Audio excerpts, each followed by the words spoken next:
Morning everybody. ബഹുമാനപ്പെട്ട കോട്ടലച്ചൻ സൂചിപ്പിച്ച പോലെ തന്നെ നമ്മുടെ സഭയെ സംബന്ധിച്ചിടത്തോളം വളരെ അനുഗ്രഹീതമായ ഒരു വർഷമാണ് ഇത്. നമുക്കറിയാം, കഴിഞ്ഞ വർഷം മുതൽ നമ്മുടെ പുനരൈക്യത്തിൻ്റെ ശതാബ്ദിയിലേക്ക് 1930 ആരംഭിച്ച പുനരൈക്യം, അതിൻ്റെ ശതാബ്ദി 2030 നമ്മൾ ആചരിക്കുമ്പോൾ അതിന് തൊട്ടു മുമ്പുള്ള 5 വർഷങ്ങൾ ഒരുക്ക വർഷങ്ങളായി നമ്മൾ ആചരിക്കുകയാണ്. കഴിഞ്ഞ വർഷം നമ്മൾ വചന വർഷമായി ആചരിച്ചു. അത് വളരെ നന്നായി നമ്മൾ തുടങ്ങി, വളരെ അനുഗ്രഹീതമായി അത് നമ്മൾ പൂർത്തിയാക്കി. ഈ വർഷം സഭ അതിൻ്റെ 2ാമത്തെ ഒരുക്ക വർഷത്തിൽ ആരാധനക്രമ വർഷമായിട്ടാണ് അത് കൊണ്ടാടുന്നത്. അതുമായി ബന്ധപ്പെട്ട പ്രവർത്തനങ്ങൾ സെപ്റ്റംബർ മാസം 20-ാം തീയതി അടൂര് വെച്ച് നടന്ന പുനരൈക്യ വാർഷിക വേദിയിൽ നമ്മളത് ഔദ്യോഗികമായി ഉദ്ഘാടനം ചെയ്തു. അതിൻ്റെ വിവിധ തലങ്ങളിലുള്ള പരിശീലന പരിപാടികളുമൊക്കെ നമ്മൾ ആരംഭിച്ച് ഒരു നല്ല ഘട്ടത്തിൽ നമ്മളത് പൂർത്തിയാക്കി. ഇപ്പോൾ അടിസ്ഥാന ഘടകങ്ങളിലേക്ക് അതിൻ്റെ പരിശീലന പ്രബോധന പരിപാടികൾ നമ്മൾ എത്തിച്ചുകൊണ്ടിരിക്കുകയാണ്. നിങ്ങളൊരു പക്ഷേ കണ്ടു കാണും, ഇപ്പോൾ നമ്മുടെ യൂട്യൂബിൽ ഇതിൻ്റെ ആരാധനക്രമ വർഷവുമായി ബന്ധപ്പെട്ട അതിൻ്റെ ക്ലാസ്സുകൾ ആരംഭിച്ചു കഴിഞ്ഞു. അതിൻ്റെ ഔദ്യോഗികമായ തുടക്കത്തെക്കുറിച്ച് അഭിനന്ദിയ സിൽവാനോസ് പിതാവ് ആദ്യത്തെ എപ്പിസോഡ്, അതിൻ്റെ ഇൻട്രൊഡക്ടറി പാർട്ട് അത് നൽകിയിരുന്നു. ഈ കഴിഞ്ഞ ദിവസം അതിൻ്റെ ആദ്യത്തെ എപ്പിസോഡ് ഞാൻ ആരാധനക്രമ വർഷത്തെപ്പറ്റി അതിൻ്റെ ഫണ്ടമെൻ്റൽ പ്രിൻസിപ്പിൾസ് സൂചിപ്പിച്ചുകൊണ്ടുള്ള 1ാമത്തെ എപ്പിസോഡ്, അടുത്ത എപ്പിസോഡ് 16-ാം തീയതി വരുന്നതുമാണ്. ഈ വർഷം ഇതുമായി ബന്ധപ്പെട്ട് നമ്മൾ 2 പുസ്തകങ്ങൾ ഇതിനോടകം തന്നെ പുറത്തിറക്കി. 1ാമത്തെ പുസ്തകം അത്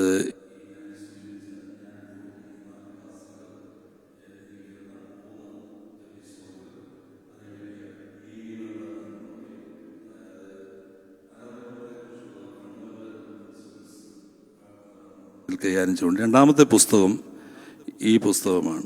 അതായത് ആരാധനക്രമ ദൈവശാസ്ത്രം, അതിൻ്റെ പഠന സഹായി, വിവിധ വിഷയങ്ങളെപ്പറ്റി ഈ വർഷം നമ്മൾ പഠിക്കുന്ന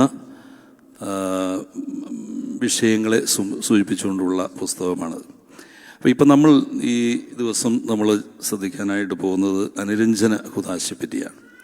ബഹുമാനപ്പെട്ട അച്ഛൻ നമ്മുടെ കൂദാശകളെപ്പറ്റി പറഞ്ഞ് നമുക്ക് 7 കൂദാശകളാണ് കത്തോലിക്കാ സഭയിലുള്ളത്.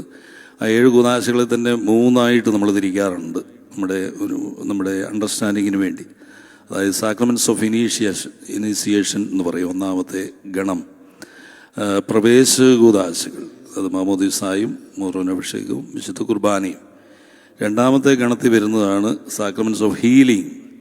അത് ഇന്ന് നമ്മൾ കേൾക്കുന്ന ഈ അനുരഞ്ജന കൂദാശ, കുമ്പസാരം, അതുപോലെ തന്നെ രോഗീലേപനം. പിന്നീടുള്ള 2 കൂദാശകൾ വിളിക്കുന്ന സാക്രമെൻറ്റ്സ് ഓഫ് വൊക്കേഷൻ എന്നാണ്, വിളിയുടെ കൂദാശകൾ. അത് ഈ വിവാഹവും പൗരോഹിത്യവും. അപ്പോൾ ഈ 3 കാറ്റഗറിയിൽ 3 സാക്രമെൻറ്റ്സ് ഓഫ് ഇനീഷിയേഷൻ, അതിൽ തന്നെ 3 കൂദാശകൾ. സാക്രമെൻറ്റ്സ് ഓഫ് ഹീലിംഗ്, അതിൽ 2 കൂദാശകൾ. സാക്രമെൻറ്റ്സ് ഓഫ് വൊക്കേഷൻ, അതിൽ 2 കൂദാശകൾ. 3, 2, 5, 2, 7 കൂദാശകളാണ് നമ്മൾ നമ്മുടെ കത്തോലിക്ക ആത്മീയ വിശ്വാസ ജീവിതത്തിൽ നമ്മളെ ബലപ്പെടുത്തുന്ന കൂദാശകൾ. ഈ sacraments of ഹീലിംഗിലെ 1ാമത്തെ കൂദാശയാണ് sacrament of confession, അല്ലെങ്കിൽ റെക്കൺസിലിയേഷൻ എന്ന് വിളിക്കുന്ന ഈ കൂദാശ. ഞാൻ ആമുഖത്തിൽ അത്രയും പറഞ്ഞുകൊണ്ട് ഈ കൂദാശയുടെ പ്രസക്തമായ ഏതാനും കാര്യങ്ങൾ ഇവിടെ സൂചിപ്പിക്കുകയാണ്. നിങ്ങൾ കുമ്പസാരം ക്രമീകരിച്ചിരിക്കുന്ന ദിവസമായതുകൊണ്ടാണ് അച്ഛൻ എന്നോട് പറഞ്ഞതേപ്പറ്റി അത്യാവശ്യം നമ്മുടെ മനസ്സിലേക്ക് വരേണ്ടുന്ന അടിസ്ഥാന കുറേ ചിന്തകൾ അതുമാത്രം പങ്കുവയ്ക്കുക എന്നുള്ളതാണ് ഞാൻ ഉദ്ദേശിക്കുക. നമുക്കറിയാം, കൂദാശകളെ പൊതുവിൽ പറയുന്നത് ദൈവവും മനുഷ്യനും തമ്മിൽ കണ്ടുമുട്ടുന്ന ഒരു സംസർഗവേദിയായിട്ടാണ്. ഒരു encounter with God, human divine എൻകൗണ്ടറാണ് എല്ലാ കൂദാശകളും. ദൈവവും മനുഷ്യനും തമ്മിൽ കണ്ടുമുട്ടുന്ന ഇടം, കണ്ടുമുട്ടുന്ന വേദി. അത് ഏത് കൂദാശയാണെങ്കിലും, അത് മാമോദിസ ആണെങ്കിലും അങ്ങനെയാണ്. ഈ ഏത് കൂദാശകൾ ഈ പറഞ്ഞ 2 സംഗമവേദികളുണ്ട്, 2 ഡിറക്ഷൻസ് നമ്മൾ കാണാറുണ്ട്, ഡിസെൻഡിങ്ങും അസെൻഡിങ്ങും. അപ്പം ദൈവം മനുഷ്യനിലേക്ക് ഇറങ്ങി വരുന്നു, മനുഷ്യൻ ദൈവത്തിലേക്ക് കുറേ കൂടി കരയേറ്റപ്പെടുന്നു. അപ്പോൾ ഈ ഒരു മീറ്റിംഗ് പ്ലേസാണ്, ദൈവവും മനുഷ്യനും തമ്മിൽ കണ്ടുമുട്ടുന്നൊരു മീറ്റിംഗ് പ്ലേസ്. അവിടാണ് എല്ലാ കൂദാശകളുടെയും പ്രസക്തി എന്ന് പറയുക. അല്ല, കൂദാശകളൊന്നും സംഭവിക്കാതെ ഇറങ്ങിപ്പോകുന്ന ഒരു കാര്യമല്ല. അത് നമ്മുടെ ആരാധനയാണെങ്കിലും അത് പെരുന്നാളുകളാണെങ്കിലും കൂദാശകളാണെങ്കിലും ഒക്കെ ഒന്നും സംഭവിക്കാതെ യാന്ത്രികമായി അത് കഴിഞ്ഞിറങ്ങിപ്പോകുന്ന ഒരു കാര്യമല്ല. എന്തോ സംഭവിക്കുന്ന ഒന്നാണ്, എന്തെങ്കിലും സംഭവിക്കേണ്ടുന്ന ഒന്നാണ്. ആ സംഭവിക്കുന്നത് എങ്ങനെയാണ്? ഈ കണ്ടുമുട്ടലിലാണ്. ഈ കണ്ടുമുട്ടലിൽ എന്തോ സംഭവിക്കുന്നുണ്ട്. അതിപ്പം കുമ്പസാരമാണെങ്കിലും ഈ കണ്ടുമുട്ടലിൽ എന്തോ സംഭവിക്കുന്നുണ്ട്. എന്താണ് സംഭവിക്കുക? ഇവിടെ വിശുദ്ധീകരണം, നമുക്ക് പാപമോചനം കിട്ടും, നമ്മൾ വിശുദ്ധീകരിക്കപ്പെട്ടവരായി തരും. അപ്പോൾ ഈ ഒരു എൻകൗണ്ടറിൽ സംഭവിക്കുന്ന അതിനെ ഒരു മിറക്കിൾ പോലെ, നമ്മൾ കുമ്പസാരക്കൂട്ടിലേക്ക് പോകുന്ന പോലെയല്ല കുമ്പസാരക്കൂട്ടിൽ നിന്ന് ഇറങ്ങി വരുന്നത്. അല്ലെങ്കിൽ വിശുദ്ധ കുർബാനയ്ക്ക് നമ്മൾ കയറി പള്ളിയിൽ വരുന്നത് പോലെയല്ല വിശുദ്ധ കുർബാന കഴിഞ്ഞ് ഇറങ്ങിപ്പോകുന്നത്. എന്തോ സംഭവിക്കുന്നുണ്ട്. Something is happen, something should happen. അല്ലെങ്കിൽ പിന്നെ അതിന് ഒരു മെക്കാനിക്കൽ ഇതാണ്. അപ്പോൾ നമ്മൾ കുമ്പസാരക്കൂട്ടിലേക്ക് നമ്മൾ കയറിപ്പോകുമ്പോൾ അനുതാപത്തോടെ പശ്ചാത്താപത്തോടെ നമ്മൾ അങ്ങോട്ട് ചെല്ലുന്നു. നമ്മൾ തിരികെ വിശുദ്ധീകരിക്കപ്പെട്ടവരായി, ശക്തീകരിക്കപ്പെട്ടവരായി, നമ്മൾ കൂടുതൽ ബലമുള്ളവരായി, ആനന്ദമുള്ളവരായി തിരികെ വരുന്നു എന്നുള്ളതാണ്. അപ്പോൾ ഈ കണ്ടുമുട്ടലിലാണ് ഇത് നടക്കുക. അപ്പോൾ ഈ വിശുദ്ധീകരിക്കുന്ന കർമ്മം എന്നുള്ള നിലയിൽ എല്ലാ കൂദാശകളും വിശുദ്ധീകരിക്കുന്ന കർമ്മമാണ്. അതുകൊണ്ട് നമ്മൾ കൂദാശയെപ്പറ്റി പഠിക്കുമ്പോൾ തന്നെ അതാണല്ലോ, ദൃശ്യമായ അടയാളങ്ങളിലൂടെയും പ്രതീകങ്ങളിലൂടെയും അദൃശ്യമായ ദൈവകൃപ മനുഷ്യരിലേക്ക് ചൊരിയപ്പെടുന്ന സഭയുടെ ആരാധനയാണ് കൂദാശകൾ എന്ന് പറയുക. അപ്പോൾ ഈ വിശുദ്ധീകരിക്കുന്ന കർമ്മമാണ്. അപ്പം നമ്മൾ കുമ്പസാരക്കൂട്ടിലേക്ക് നമ്മൾ പ്രവേശിക്കുമ്പോഴും അടിസ്ഥാനപരമായി നമുക്കുണ്ടാകേണ്ടുന്നൊരു ആഗ്രഹം ഈ വിശുദ്ധീകരണമാണ്. ദൈവമേ, എൻ്റെ പാപങ്ങൾ ഏറ്റുപറയുന്നതിലൂടെ, വൈദികനിലൂടെ പാപമോചനം ലഭിക്കുന്നതിലൂടെ വിശുദ്ധീകരിക്കപ്പെട്ടവനായി പുറത്തു വരാൻ എന്നെ സഹായിക്കണമെന്ന് പറഞ്ഞൊരു ഒരു ആഗ്രഹം നമുക്ക് കുമ്പസാരക്കൂട്ടിലേക്ക് കയറുമ്പോൾ തന്നെ നമുക്ക് ഉണ്ടാകേണ്ടതാണ്. അപ്പോൾ പാപിയായ മനുഷ്യൻ, നമ്മളെല്ലാവരും പാപികളാണ്. എല്ലാവരും നമുക്ക് തിന്മയുടെ വഴിയിലൂടെ, പാപങ്ങളുടെ വഴിയിലൂടെയൊക്കെ പോകേണ്ടുന്ന ചില സാഹചര്യങ്ങൾ അത് ഒക്കെ ഉണ്ടാകാം. അത് നമ്മൾ മനസ്സിലാക്കുന്നു എന്നുള്ളതാണ്. അങ്ങനെ സംഭവിച്ചാൽ അത് പരിഹരിക്കാനുള്ള മാർഗമാണ് നമ്മുടെ കുമ്പസാരക്കൂട് എന്ന് പറയുന്നത്, അല്ലെങ്കിൽ കുമ്പസാരം എന്ന് പറയുന്നത്. അപ്പോൾ യേശുക്രിസ്തുവിൻ്റെ പൗരോഹിത്യത്തിൻ്റെ തുടർച്ചയായ സഭയിലെ പുരോഹിതൻ്റെ അടുക്കൽ പാപമേറ്റു പറഞ്ഞ് പുരോഹിതനിലൂടെ യേശുക്രിസ്തുവിൽ നിന്നും പാപമോചനം പ്രാപിക്കുന്ന സഭാപരമായ കർമ്മമാണ് കുമ്പസാരം എന്ന് പറയുക. അപ്പോൾ യേശുക്രിസ്തുവിൻ്റെ പാപമോചനം അത് പുരോഹിതനിലൂടെ ലഭിക്കുകയാണ്. നമുക്കിത് അല്ലാതെ ലഭിക്കും എന്നൊക്കെ പറഞ്ഞ് നമുക്ക് വേണമെങ്കിൽ, പക്ഷേ ഇതിനൊരു മീഡിയം ആവശ്യമുണ്ട്. ഇത് നമുക്ക് തുറന്ന് പറയാൻ, ആ തുറന്ന് പറയുന്നതിലൂടെ നമുക്ക് പാപമോചനം കിട്ടിയെന്ന് ഉറപ്പ് വരുത്താൻ അതൊരു മീഡിയം നമുക്ക് ആവശ്യമുണ്ട്. അതാണ് നമ്മൾ പുരോഹിതൻ്റെ അടുത്ത് നമ്മൾ ചെയ്യുക എന്ന് പറയുന്നത്. അപ്പോൾ എന്തിനാണ് ഇനി ഒരു പുരോഹിതനോട് പാപമേറ്റ് പറയുന്നത്? നമ്മൾ പുരോഹിതൻ നമ്മളെപ്പോലെ മനുഷ്യനല്ലേ എന്ന് ചിലർ പറയാറുണ്ട്. അടിസ്ഥാനപരമായി സഭ നമ്മളെ പഠിപ്പിക്കുന്നത് ഈ പാപമോചനം ലഭിക്കുവാനായിട്ട് നമുക്കൊരു മീഡിയം ആവശ്യമുണ്ട്. അപ്പോൾ യേശുക്രിസ്തു ആണെങ്കിൽ യേശുക്രിസ്തുവിൻ്റെ പരസ്യ ജീവിതകാലത്ത് തൻ്റെ അടുക്കൽ വന്ന തളർവാദ രോഗിയുടേത്, പാപിനിയായ സ്ത്രീയുടേത്, വ്യഭിചാരിണിയുടേത് പാപങ്ങൾ മോചിച്ചു. അപ്പോൾ യേശുക്രിസ്തുവിൻ്റെ അടുത്ത് വന്ന് അത് പറഞ്ഞപ്പോൾ അവർക്ക് അത് പറയുമ്പോൾ, അല്ലെങ്കിൽ ആ പറഞ്ഞാൽ കിട്ടുന്ന ഒരു സംതൃപ്തി, അതേപ്പറ്റിയുള്ളൊരു ഉറപ്പ്, അത് വളരെ പ്രധാനപ്പെട്ടതാണ്. അപ്പോൾ ഈ ഒരു യേശുക്രിസ്തുവിൻ്റെ പാപമോചന അധികാരം അത് യേശുക്രിസ്തുവിൻ്റെ പിൻഗാമികളായ മെത്രാന്മാർക്കും പുരോഹിതർക്കും ഒക്കെ നൽകപ്പെട്ടു എന്നുള്ളതാണ്. പൗരോഹിത്യം ദൈവം സ്ഥാപിച്ചതാണെങ്കിൽ ആ പൗരോഹിത്യ അധികാരങ്ങൾ മുഴുവൻ, പൗരോഹിത്യത്തിലൂടെ ലഭ്യമാകേണ്ടുന്ന ആ അവകാശങ്ങളൊക്കെ അത് കൈമാറ്റം ചെയ്തു എന്നുള്ളതാണ്. അപ്പോൾ സഭയിൽ ഇന്നും പൗരോഹിത്യത്തിലൂടെയുള്ള പാപമോചനം അത് തുടർന്നുകൊണ്ടിരിക്കുകയാണ്. ഇത് യേശുക്രിസ്തു അത് സ്ഥാപിച്ച്, അത് അപ്പസ്തോലന്മാരുടെ പിൻഗാമികളായ മെത്രാന്മാർ അവരുടെ പിൻഗാമികളായ വൈദികർക്ക് ഇങ്ങനെ കൊടുത്ത് 2000 വർഷമായി തുടരുന്ന പരിപാവനമായ ഒരു കുദാശയാണ്. ഇത് നമുക്കറിയാം, ഇത് ഇന്നും പ്രസക്തമായി സഭയിൽ നിലനിൽക്കുന്നത് ഇതിൻ്റെ പവിത്രത കൊണ്ടാണ്, അതിൻ്റെ പ്രസക്തി കൊണ്ടാണ്. അപ്പോൾ അത് തീർച്ചയായിട്ടും നമ്മളതിൽ അണയുമ്പോൾ യോഗ്യതയോടെ നമുക്ക് അതിൽ അണയുവാൻ സാധിക്കുക എന്നുള്ളതാണ്. അപ്പോൾ യേശു പാപമോചനാധികാരം അപ്പസ്തോലന്മാർക്ക് നൽകിയതിലൂടെ പാപിയായ വ്യക്തിയും യേശുവുമായിട്ടുള്ള ഒരു സ്വകാര്യ ഏറ്റുപറച്ചിലൂടെയല്ല പാപമോചനം പ്രാപിക്കുന്നത്, പിന്നെ സഭയിലൂടെയാണ്. സഭയാണ് നമ്മൾ സഭയിലൂടെ. ഇപ്പം ഞാനും യേശുക്രിസ്തുവും തമ്മിൽ അതങ്ങ് പറഞ്ഞേക്കാം എന്നുള്ളതല്ല, അത് വീട്ടിൽ ഇരുന്നാലും എനിക്ക് സാധിക്കുന്നതാണ്. ഞാൻ എൻ്റെ പാപങ്ങളൊക്കെ അങ്ങനെയല്ല, ഇത് സഭയിലാണ് നൽകപ്പെട്ടത്, സഭയിലൂടെയാണ് ഇത് കൈമാറ്റം ചെയ്യപ്പെട്ടത്. AD 70 ഒന്നാം നൂറ്റാണ്ടിലെ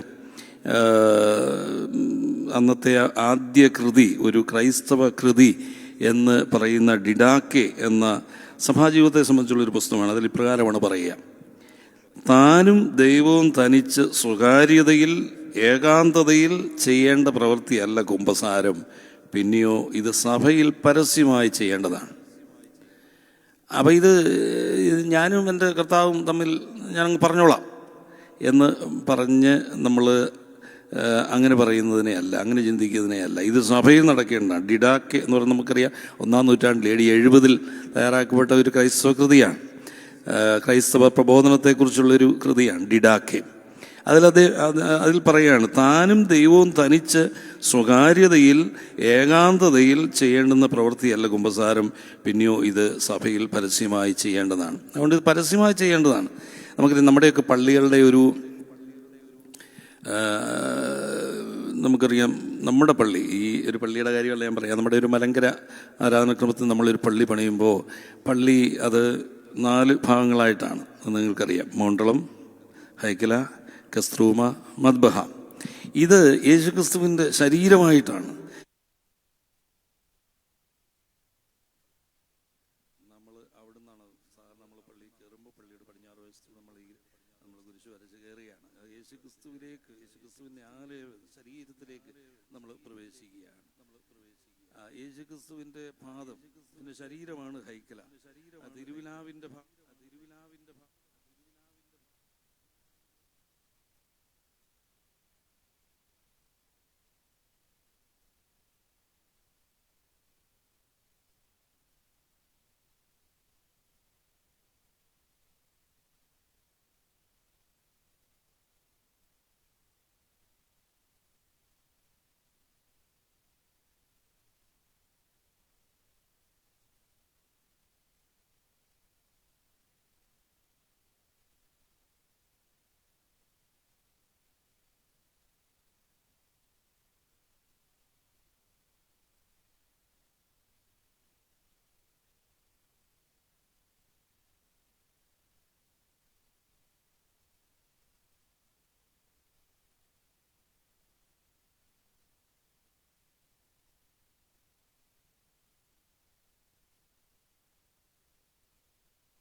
സൃഷ്ടാവ് മാത്രമല്ല, ഇത് നമ്മുടെ പിതാവുമാണ്.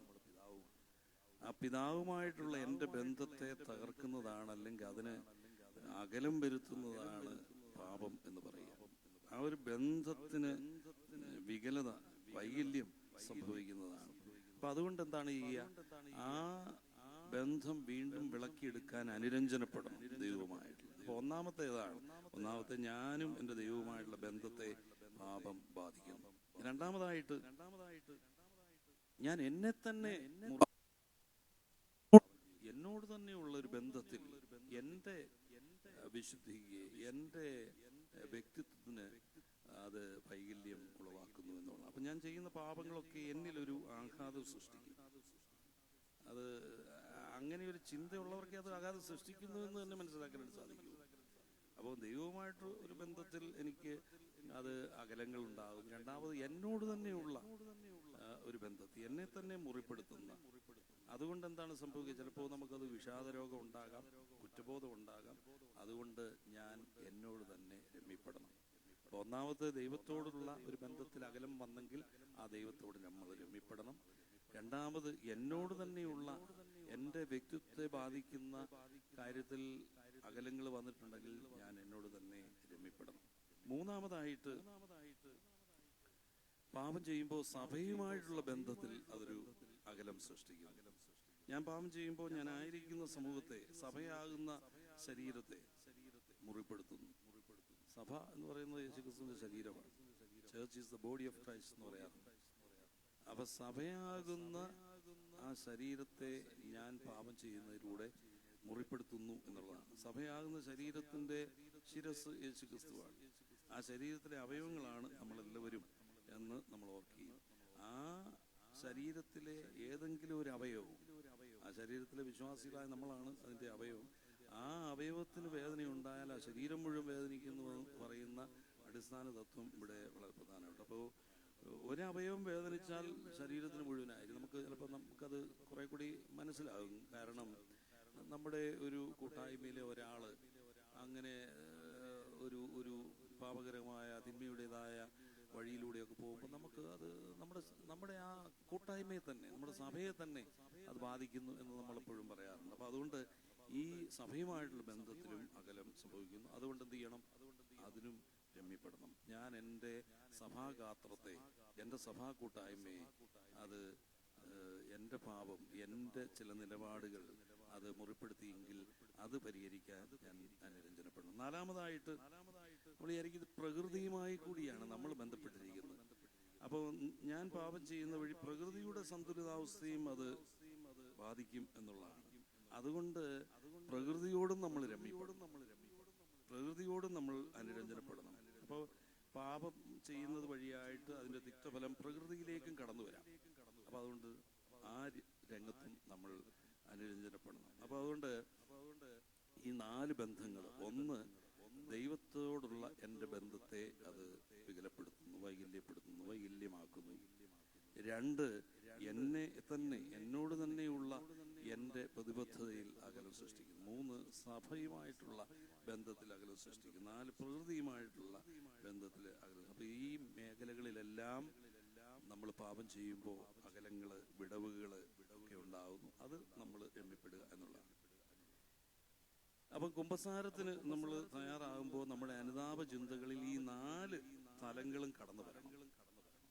നമ്മൾ നേരെ അങ്ങ് ചെല്ലുക എന്നുള്ളത് ഈ 4 തലങ്ങളിൽ എനിക്ക് സംഭവിച്ചിട്ടുള്ള കാര്യങ്ങളാണല്ലോ നമ്മൾ പറയുക. അപ്പൊ അത് മണവാളനായ യേശുവിനോട് ആഴമായ പശ്ചാത്താപത്തിലൂടെ രമ്യപ്പെടണം. ഞാൻ എന്നോട് തന്നെ രമ്യപ്പെടണം. 3, ഞാൻ ഏതെങ്കിലും വ്യക്തികൾക്ക് മുറിവുണ്ടാക്കിയെങ്കിൽ അവരോട് വ്യക്തിപരമായി രമ്യപ്പെടണം. 4, പ്രകൃതിയോട് നമ്മൾ രമ്യപ്പെടണം.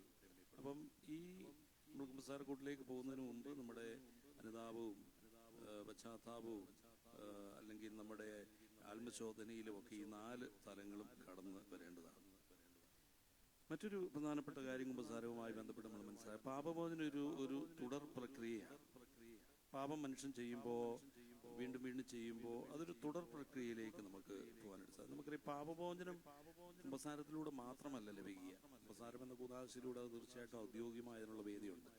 ശുഭക്കോനോ ശുശ്രൂഷയിലൂടെ, പാപപരിഹാര പ്രാർത്ഥനയിലൂടെ, നോമ്പുകാലത്തെ പ്രാർത്ഥനയിലൂടെ ഒക്കെ നമുക്കത് ലഭിക്കും. പക്ഷെ ഔദ്യോഗികമായി ഒരുവന്റെ പാപം ഏറ്റുപറഞ്ഞ് അത് പാപമോചനം ലഭിക്കുവാനായിട്ട് കുമ്പസാരമാണ് നമ്മൾ അതിന് ഉപയോഗിക്കുക. അപ്പൊ പാപമോചനം ഒരു തുടർ പ്രക്രിയയാണ്. അതൊരു പാപമോചനം എന്ന് പറയുന്ന ഒരു പെട്ടെന്ന് ഒരു നിമിഷം നടക്കുന്ന ഒരു പ്രക്രിയയല്ല, ഒരു സംഭവമല്ല. ഇത് ക്രമേണ തുടർച്ചയായി നടക്കുന്നതാണ്. അതുകൊണ്ട് തന്നെ തീർച്ചയായും നമ്മൾ പാപകരമായ സാഹചര്യത്തിലേക്ക് പോകുമ്പോൾ കുമ്പസാരം എന്ന കൂദാശ സ്വീകരിക്കാനായിട്ട് നമുക്ക് ആഗ്രഹമുണ്ടാകുക എന്ന് പറയുന്നത് വളരെ പ്രധാനപ്പെട്ടതാണ്. മറ്റൊന്ന്, പാപം സഭാശരീരത്തിന് ദോഷം ചെയ്യും. അതേപ്പറ്റി ഞാൻ മുമ്പേ സൂചിപ്പിച്ചുകൊണ്ട് അതിലേക്ക് കയറുന്നില്ല. പാപം നമുക്ക് പാപത്തിൽ വീണ മനുഷ്യൻ, നമുക്ക് ചില ആളുകളെ നമുക്കറിയാം, ഒരു പാപകരമായ സാഹചര്യത്തിലാണ് ജീവിക്കുന്നത്, അവർക്കും അറിയാം, നമുക്കും അറിയാം. പക്ഷെ അവർക്കൊരു അനുതാപമോ പശ്ചാത്താപമോ ഉണ്ടാകുന്നില്ല.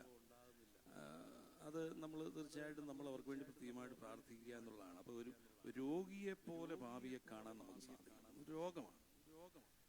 അപ്പോൾ രോഗിയോട് നമ്മൾ എന്താണ്, ആ രോഗാവസ്ഥയിലായിരിക്കുന്ന ആളുകളോട് നമ്മൾ കാണിക്കുന്ന ഒരു അനുകമ്പയും ഒരു സഹതാപവും ഒക്കെ തീർച്ചയായിട്ടും അപ്പൊ അതിലൂടെ മറ്റുള്ളവരെ, പാപകരമായ ജീവിതത്തിൽ കഴിയുന്നവരെ തിരികെ കൊണ്ടുവരുവാനായിട്ട് നമുക്ക് സാധിക്കുക എന്നുള്ളതാണ്.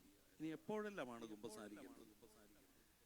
നമ്മൾ പലപ്പോഴും എപ്പോഴാണ് കുമ്പസാരിക്കേണ്ടത്? എപ്പോഴെല്ലാം കുമ്പസാരിക്കണം. ഒരു വർഷം എത്ര പ്രാവശ്യം കുമ്പസാരിക്കണം എന്ന് സാധാരണഗതിയിൽ ആളുകൾ ചിന്തിക്കും. നമ്മുടെ മലങ്കര സഭയുടെ പാരമ്പര്യം അനുസരിച്ച്, നിയമം അനുസരിച്ച് ആണ്ടിൽ ഒരിക്കലെങ്കിലും വിശ്വാസികൾ, പ്രായപൂർത്തിയായവര് കുമ്പസാരിച്ച് വിശുദ്ധ കുർബാന സ്വീകരിക്കണം. ആണ്ടിൽ ഒരിക്കലെങ്കിലും എന്നാണ് പറയുക, ആണ്ടിൽ ഒരിക്കലും എന്നല്ല, ആണ്ടിൽ ഒരിക്കലെങ്കിലും. നമുക്കറിയാം, ഇപ്പം നമ്മൾ ഈ മനുഷ്യാവതാര പെരുന്നാളിന്, കർത്താവിൻ്റെ ജനപ്പെരുന്നാളിനോടനുബന്ധിച്ചാണല്ലോ ഇപ്പം നമ്മൾ ഈ കുമ്പസാരം നടത്തുക. അപ്പം ആണ്ടിൽ ഒരിക്കലെങ്കിലും എന്ന് പറയുന്നതോടൊപ്പം തന്നെ നമ്മുടെ ഒരു പാരമ്പര്യം അനുസരിച്ച് നമ്മളെല്ലാ നോമ്പുകാലം എന്തിനു വേണ്ടിയാണ്? പെരുന്നാൾ ആഘോഷിക്കാനുള്ള ഒരുക്കകാലമാണ് നോമ്പുകാലം. എല്ലാ പെരുന്നാളുകൾക്കും മുമ്പായിട്ട് നോമ്പുണ്ട്. നമ്മളിപ്പോൾ 25 നോമ്പ് ആചരിക്കുന്ന 25 ദിവസം നോമ്പ് നോറ്റ് നമ്മൾ ഈ മനുഷ്യാവതാര കർത്താവിൻ്റെ ജനപ്പെരുന്നാളിന് വേണ്ടി ആചരിക്കുകയാണ്. 50 ദിവസം നോമ്പ് നോറ്റ് നമ്മൾ കർത്താവിൻ്റെ ഉത്ഥാന പെരുന്നാൾ, 15 ദിവസം നോമ്പ് നോറ്റ് നമ്മൾ പരിശുദ്ധ അമ്മയുടെ സ്വർഗ്ഗാരോഹണ പെരുന്നാൾ, 8 ദിവസം നോമ്പ് നോറ്റ് നമ്മൾ പരിശുദ്ധ അമ്മയുടെ ജനപ്പെരുന്നാൾ, 13 ദിവസം നമ്മൾ നോമ്പ് നോറ്റ് അപ്പസ്തോലന്മാരുടെ പെരുന്നാളുകൾ. ഇതൊക്കെ നമ്മൾ ഈ പെരുന്നാളുകൾക്ക് മുമ്പ് നോമ്പ് ആചരിക്കുക എന്ന് പറയുന്നത് പെരുന്നാൾ ആഘോഷിക്കാൻ നമ്മളെ മാനസികമായി ഒരുക്കകാലമാണ്. നോമ്പുകാലം എപ്പോഴും ഒരുക്കകാലമാണ്. നോമ്പ് എവിടെ സമാപിക്കുന്നു അതൊരു പെരുന്നാളായിരിക്കും. ആ പെരുന്നാളിലൂടെ നമുക്ക് ലഭിക്കേണ്ടുന്ന എല്ലാ കൃപകളും നന്മകളും ഒക്കെ സ്വീകരിക്കുന്നതിന് നമ്മളെ ഒരുക്കുന്ന കാലമാണ് നോമ്പുകാലം എന്ന് പറയുന്നത്. അപ്പോൾ നോമ്പ് കാലത്ത് കുമ്പസാരിക്കണം. അപ്പോൾ ആണ്ടിൽ ഒരിക്കലെങ്കിലും കുമ്പസാരിക്കുക എന്ന് പറയുന്ന അല്ല, അങ്ങനെ മിനിമമാണ് പറയുക, ആണ്ടിലൊരിക്കലും കുമ്പസാരിക്കും. പക്ഷേ എല്ലാ നോമ്പുകാലത്തും, നോമ്പുകാലം എന്താണ്? ആ നോമ്പ് കഴിഞ്ഞു വരുന്ന പെരുന്നാൾ അത് യോഗ്യമായി ആചരിക്കാൻ നമുക്ക് ഇടയാകുന്നതിന് വേണ്ടി നമ്മൾ കുമ്പസാരിച്ച് വിശുദ്ധ കുർബാന സ്വീകരിക്കുന്നതിനാണ് സഭ നമ്മളോട് പറയുക. അതുപോലെ തന്നെ ആധ്യാത്മിക ജീവിതത്തിൽ കൂടെയുള്ള കുമ്പസാരം, കുർബാന സ്വീകരണമൊക്കെ നമുക്ക് ആധ്യാത്മിക ജീവിതത്തിൽ അനുദിനം വളർന്നു വരാൻ നമുക്ക് ഇടയാകുന്നതാണ്. ഇനി മാരകമായ ഏതെങ്കിലും ഒരു പാപത്തിൽ വീഴാൻ ഇടവന്നാൽ എത്രയും വേഗം അത് അവിടെയൊക്കെ നമ്മൾ ആണ്ടിലൊരിക്കൽ എന്ന് പറയുന്ന ഒരു ഓപ്ഷന് വേണ്ടി നോക്കിയിരിക്കാൻ പാടില്ല. മാരകമായൊരു തെറ്റ് ഞാൻ ചെയ്തു എന്ന് നമുക്ക് ബോധ്യമുണ്ടെങ്കിൽ ഇമ്മീഡിയറ്റായിട്ട് നമ്മൾ കുമ്പസാരിക്കാനായിട്ട് നമുക്ക് ഇടയാകണം. പിന്നെ നമുക്കറിയാം, വിവാഹത്തിനൊക്കെ മുമ്പായിട്ട് വധുവരന്മാർ കുമ്പസാരിച്ച് വിശുദ്ധ കുർബാന സ്വീകരിക്കണം. അപ്പോൾ അതുകൊണ്ട് ആണ്ടിലൊരിക്കൽ എന്നുള്ളതാണ് സഭാനിയമം എന്ന് നമ്മൾ വിചാരിക്കരുത്. അതൊരു ഏറ്റവും മാക്സിമമാണ്. നമുക്ക് നോമ്പ് കാലത്തും അതുപോലെ തന്നെ പെരുന്നാളുകൾക്ക് മുമ്പും അതുപോലെ തന്നെ വിവാഹത്തിന് മുമ്പും അതുപോലെ തന്നെ ആത്മീയ ജീവിതത്തിൽ കുറേ ജീവിക്കാൻ നമുക്കിടയാകുന്ന ഏതൊരു സന്ദർഭത്തിനും കുമ്പസാരം വളരെ അർത്ഥവത്താണ്. ഇനി കുമ്പസാരത്തെക്കുറിച്ച് സഭാപിതാക്കന്മാരെന്താണെന്ന് പറയാം. Fathers of the church. നമുക്കറിയാം, സഭാപിതാക്കന്മാർ നമ്മൾ പറയുന്നത് പ്രത്യേകിച്ചും ഗ്രീക്ക് സഭാപിതാക്കന്മാരുണ്ട്, ലത്തീൻ സഭാപിതാക്കന്മാരുണ്ട്, സുറിയാനി സഭാപിതാക്കന്മാരുണ്ട്. അപ്പോൾ സഭാപിതാക്കന്മാർ, ഫാദേഴ്സ് ഓഫ് ദി ചർച്ച് എന്ന് പറയുന്നത് 3 കാറ്റഗറിയിലാണ്: ലത്തീൻ സഭാപിതാക്കന്മാർ, സുറിയാനി സഭാപിതാക്കന്മാർ, ഗ്രീക്ക് സഭാപിതാക്കന്മാർ. 7-8 നൂറ്റാണ്ടുകൾ വരെ ജീവിച്ചിരുന്നവരെയാണ് നമ്മൾ സഭാപിതാക്കന്മാരെന്ന് പറയുക. അപ്പോൾ ഈ സഭാപിതാക്കന്മാരെന്താണ് വിശുദ്ധ കുമ്പസാരത്തെ പറ്റി പറഞ്ഞിട്ടുള്ളത് എന്നുള്ളതാണ്. അന്ത്യോക്യയിലെ ഇഗ്നാത്തിയോസ്, സെയിൻറ്റ് ഇഗ്നേഷ്യസ് ഓഫ് അന്ത്യോക്ക്, അദ്ദേഹം കുമ്പസാരത്തിന് ആവശ്യമായ അനുതാപത്തെക്കുറിച്ച് ഇങ്ങനെയാണ് പറയുക: അനുതാപം അനുഷ്ഠിച്ച് സഭയുടെ ഐക്യത്തിലേക്ക് മടങ്ങി വരുന്ന എല്ലാവരും ബിഷപ്പിനോടൊപ്പം യേശുക്രിസ്തുവുമായും പിതാവുമായും ഐക്യത്തിലാകുന്നു. 1-ാം നൂറ്റാണ്ടിൽ ബിഷപ്പുമാരുടെ അടുത്ത്, മെത്രാന്മാരുടെ അടുത്ത് കുമ്പസാരിക്കുന്ന ഒരു പാരമ്പര്യമാണ് ആദ്യകാലത്തൊക്കെ ഉണ്ടായിരുന്നു, മെത്രാൻ്റെ അടുത്ത്. അപ്പോൾ അതുകൊണ്ട് എന്താണ് സംഭവിക്കുക? പിതാവായ ദൈവത്തോടും യേശുക്രിസ്തുവിനോടും അനുരഞ്ജനത്തിലാകുന്നു. ആ അനുരഞ്ജനത്തിലാകാൻ ഉള്ള ഇമ്മീഡിയറ്റ് ആയിട്ടുള്ള കാര്യം എന്ന് പറയുന്നത് അനുതാപമാണ്, റിപ്പൻറ്റൻസ്.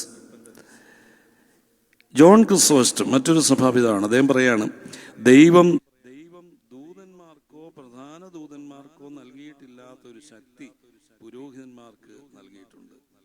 അവരോട് ഇങ്ങനെ പറയപ്പെട്ടു: നിങ്ങൾ ഭൂമിയിൽ അഴിക്കുന്നതെല്ലാം സ്വർഗത്തിലും അഴിക്കപ്പെട്ടിരിക്കും, നിങ്ങൾ ഭൂമി കെട്ടുന്നതെല്ലാം സ്വർഗത്തിലും കെട്ടപ്പെട്ടിരിക്കും. സെയിന്റ് അംബ്രോസ് ഓഫ് മിലാൻ ലത്തീൻ സഭാപിതാവാണ്. അദ്ദേഹം ഇങ്ങനെയാണ് പറയുക: ഈ അവകാശം പുരോഹിതന്മാർക്ക് മാത്രമേ അനുവദിച്ചിട്ടുള്ളൂ. തർത്തുല്യൻ എന്ന് പറയുന്ന ഒരു സഭാപിതാവ് ഇങ്ങനെ പറയാണ്: തെറ്റുകൾ, പാപങ്ങൾ ലജ്ജ കൂടാതെ ഏറ്റുപറയേണ്ടതിന്റെ ആവശ്യതയെപ്പറ്റി അദ്ദേഹം ഇങ്ങനെയാണ് പറയുക: കുമ്പസാരത്തെ സംബന്ധിച്ചിടത്തോളം ചിലർ സ്വയം വെളിപ്പെടുത്തലിന് തയ്യാറാകാതെ കുമ്പസാരത്തിൽ നിന്ന് ഓടിപ്പോകുന്നു. ശരീരത്തിന്റെ ഏറ്റവും ലജ്ജാകരമായ ഡോക്ടർമാർ പിതൃക്കന്മാർക്ക് തങ്ങളെ തന്നെ വെളിപ്പെടുത്തുന്നത് ഒഴിവാക്കുന്നവരെ പോലെ അവർ രക്ഷയേക്കാൾ കുമ്പസാരം മൂലമുള്ള എളിമപ്പെടലിന്റെ വിഷമം ഒഴിവാക്കാനായി കുമ്പസാരത്തിൽ നിന്ന് വിട്ടുനിൽക്കുന്നു. അങ്ങനെ അവർ ലജ്ജയോടെ നശിച്ചു പോകും. അപ്പം അങ്ങനെ കുറേ സഭാപിതാക്കന്മാർ, ഞാനത് മുഴുവൻ നമുക്കിവിടെ പറയാനായിട്ട് സാധ്യമല്ലാത്തതുകൊണ്ട്, സമയമില്ലാത്തതുകൊണ്ട് ഞാൻ മുമ്പോട്ട് പോവുകയാണ്. അപ്പം സഭാപിതാക്കൻ ഇതൊക്കെ എന്നാണ്? ഇതൊക്കെ ആദ്യ നൂറ്റാണ്ടുകളിൽ തൊട്ട് സഭയുടെ പാരമ്പര്യം പറയുകയാണ്. കുമ്പസാരത്തിന് അണയുമ്പോൾ നമുക്ക് അനുതാപത്തോടു കൂടി അണയാൻ സാധിക്കണം. തീവ്രമായ ഒരു ആഗ്രഹത്തോട് എനിക്ക് വിശുദ്ധീകരിക്കപ്പെട്ടവനായി കുമ്പസാരക്കൂട്ടിൽ തിരികെ വരണം എന്നുള്ള ആഗ്രഹത്തോടുകൂടി, തീക്ഷ്ണതയോടുകൂടി നമ്മൾ കുമ്പസാരത്തിന് അണയണം. നമ്മൾ വിശുദ്ധ കുർബാന സ്വീകരിക്കാനായിട്ട് പോകുമ്പോഴും ഇത് തന്നെയാണ്. നമ്മൾ നമ്മുടെ സമയം ഊഴം അനുസരിച്ച് വിശുദ്ധ കുർബാന സ്വീകരിക്കുന്നതല്ല. വിശുദ്ധ കുർബാന സ്വീകരിക്കാനായിട്ട് പോകുമ്പോൾ ഇത് കർത്താവിൻ്റെ തിരുശരീര രക്തമാണ് എന്ന ബോധ്യത്തോടുകൂടി, കർത്താവെ നീ എന്നിലേക്ക് വരണമെന്ന ആഗ്രഹത്തോടെ നമ്മൾ സ്വീകരിക്കുമ്പോൾ ഉണ്ടാകുന്ന ഫലം വളരെ വലുതാണ്. അതുകൊണ്ടാണല്ലോ വിശുദ്ധ കുർബാന കൊടുക്കുമ്പോൾ കർത്താവിന്റെ തിരുശരീരവും തിരുരക്തവുമാകുന്ന തീക്കട്ട കടങ്ങളുടെ പരിഹാരത്തിനും പാപങ്ങളുടെ മോചനത്തിനുമായി നൽകപ്പെടുന്നു എന്നൊക്കെ പറയുക. കടങ്ങളുടെ പരിഹാരത്തിനും പാപങ്ങളുടെ മോചനത്തിനും അതാണ് അവിടെ സംഭവിക്കുക. Something just like A miracle. അത് സ്വീകരിക്കുമ്പോൾ, കർത്താവിന്റെ തിരുശരീര രക്തം സ്വീകരിക്കുമ്പോൾ അത് എന്നിൽ പാപമോചനം നൽകുന്നു എന്നുള്ളതാണ്. കുമ്പസാരക്കൂട്ടിലും അത് തന്നെയാണ്. നമ്മൾ കുമ്പസാരക്കൂട്ടിലേക്ക് കയറി പോകുമ്പോൾ ആ ആഗ്രഹത്തോട് വേണം നമ്മൾ കയറാനായിട്ട്. വിശുദ്ധീകരിക്കപ്പെട്ടവനായി അവിടുന്ന് ഇറങ്ങി വരാൻ ആ ആഗ്രഹത്തോടുകൂടി അതിലേക്ക് കയറി ചെല്ലണം. സഭാപിതാക്കന്മാരുടെ കാര്യം പറഞ്ഞു കൂടാതെ നമ്മുടെ ധന്യന്മാർ യുവാനീസ് പിതാവ് കുമ്പസാരത്തെക്കുറിച്ച് എന്താണ് പറയുന്നത് ഓർക്കുക. നമ്മൾ മനസ്സിലാക്കേണ്ടുന്നൊരു കാര്യം, 1930 സെപ്റ്റംബർ 19 വരെ യുവാനീസ് തിരുമേനി ഒരു അകത്തോലിക്കനായിരുന്നു, അല്ലേ? ഓർത്തഡോക്സ് സഭയിൽപ്പെട്ട ആളായിരുന്നു. 20-ാം തീയതി അദ്ദേഹം കത്തോലിക്കാ സഭയിലേക്ക് പുനരുദ്ധരിക്കപ്പെട്ടു. ഞാൻ അദ്ദേഹത്തിൻ്റെ അടുത്ത കാലത്ത് അദ്ദേഹത്തിൻ്റെ മുഴുവൻ ഇടയലേഖനങ്ങളും വായിക്കുകയുണ്ടായി. എന്നെ അത്ഭുതപ്പെടുത്തിയിട്ടുള്ള കാര്യം, അദ്ദേഹം ഒരു അകത്തോലിക്കനായ ഒരു ഒരു ഒരു ഒരു ഓർത്തഡോക്സ് ആയിരുന്ന ഒരു മെത്രാപ്പോലീത്ത അദ്ദേഹം കത്തോലിക്കാ സഭയിലേക്ക് വന്നപ്പോൾ കത്തോലിക്കാ സഭയുടെ പ്രബോധനങ്ങൾക്കും പഠനങ്ങൾക്കും അനുസരിച്ച് പെട്ടെന്ന് തന്നെ അദ്ദേഹം അതിനകത്തൊരു സ്വിച്ച് ഓൺ ചെയ്തു എന്നുള്ളതാണ്. പിന്നീട് അദ്ദേഹം ആ കത്തോലിക്കാ സഭയുടെ പ്രബോധനങ്ങളാണ് അദ്ദേഹത്തിൻ്റെ വിഷയം. ഇതുവരെ അദ്ദേഹം മനസ്സിലാക്കിയിരുന്നതും പഠിച്ചിരുന്നതുമായ കാര്യമല്ല. കത്തോലിക്കാ സഭയിലേക്ക് വന്ന് അത് ആ ഒരു 30-ലും 31-ലും 32-ലും ആ 30-കളിലെ ഇടയലേഖനങ്ങൾ വായിച്ചാൽ അദ്ദേഹം എങ്ങനെയാണ് പെട്ടെന്ന് ഒരു കത്തോലിക്ക പ്രബോധനങ്ങളുടെ ആ വലിയ ശക്തിയിലേക്ക് വന്നെന്നുള്ളത് അദ്ദേഹം ഇങ്ങനെയാണ് പറയുക. അദ്ദേഹം കുമ്പസാരത്തെ പറ്റി ഇങ്ങനെ പറയുന്നു, ശരീരത്തിന് കുളി ആവശ്യമായിരിക്കുന്ന പോലെ, ശരീരത്തിന് കുളി ആവശ്യമായിരിക്കുന്ന പോലെ ആത്മാവിനും കുളി ആവശ്യമാണ്. നമ്മൾ കുളിക്കുന്നവരാണ്, എല്ലാ ദിവസവും കുളിക്കുന്നവരാണ്. അപ്പോൾ ശരീരത്തിന് കുളി ആവശ്യമാണെന്ന് നമുക്കറിയാം. അതെന്തിനാ? നമ്മെ പറ്റിയിരിക്കുന്ന എന്താണ് പറയുക, ചെളിയും ഒക്കെ പോകാനായിട്ടാണ് നമ്മൾ കുളിക്കുക. അദ്ദേഹം പറയാണ്, ശരീരത്തിന് കുളി ആവശ്യമായിരിക്കുന്നത് പ്രകാരം ആത്മാവിനും ആവശ്യമാണ്.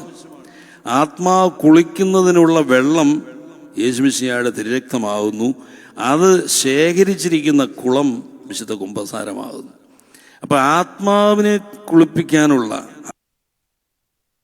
കുളിയുടെ വെള്ളം അത് കുമ്പസാരക്കൂടാ.